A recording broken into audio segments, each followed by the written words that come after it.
Joining us now to break down these developments, CNN Chief International Correspondent Christiane Amanpour, the host, of course, of CNNI's Amanpour. Always great to have you. Good morning. Your first key instruction here is separate the message from the messenger.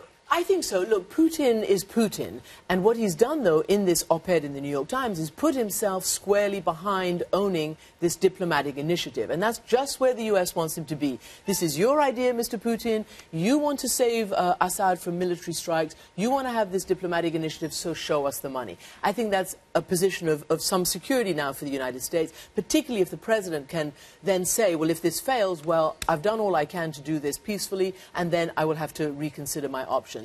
I think where Putin goes off on these crazy tangents is when he writes in the New York Times that he thinks that the rebels have used these chemical weapons, and not only that, that they're planning another chemical weapons attack against Israel. I mean, this kind of stuff is simply not based in any kind of evidence that we've ever seen them produce. Now, what does it say, though, about how the Russian president perceives the U.S. president? That he does speak directly to the American people, that he tried to send Parliament to meet directly with Congress? Yeah, well, everybody has been doing their lobbying ahead of what had been thought to be a congressional vote to authorize strikes. So, yes, they were sending their ministers. The Syrians were as well.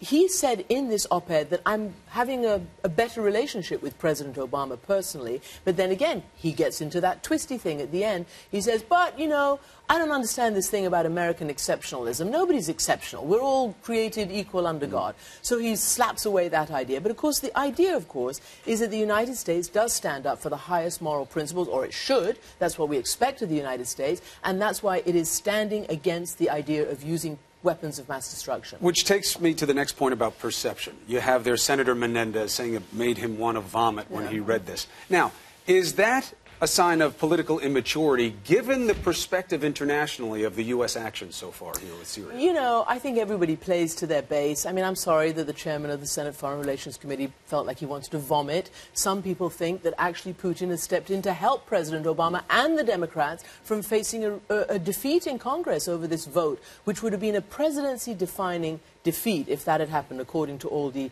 analysts. Now it seems that Putin has stepped forward, and the real issue is to keep the pressure on Putin. And let's not be at all questioning why this has happened. The credible threat of military force has brought Putin in great part to this place, where we now see Putin admitting that they have weapons of mass destruction. I mean, he said nobody doubts that chemical weapons were used in Syria. Well, he hasn't said that as strongly up until now, and has brought Syria to say, yes, we have chemical weapons. In fact, yesterday, the most extraordinary interview by a Syrian cabinet minister. They all seem to be now falling over themselves trying to explain their chemical weapons. He said, our chemical weapons are the poor man's nukes. And then he said that we had them to try to create strategic balance with Israel.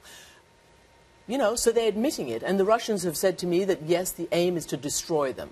Now, what he didn't mention, of course, is that Russia is very heavy on arming the Syria regime also, which gives them a, gives them a little bit of an interest where peace is involved. It has been throughout, yes. Assad is a client state, but you know what? It's not good for Russia if this thing came to a military confrontation. And, of course, one thing that Putin does say, and this is his major bugaboo, he believes, contrary to what many others believe, that the entire Syrian opposition are jihadi maniacs, are Al-Qaeda-affiliated jihadi maniacs. Which may resonate with the American public, by the way. It does, but the thing is, it's not true.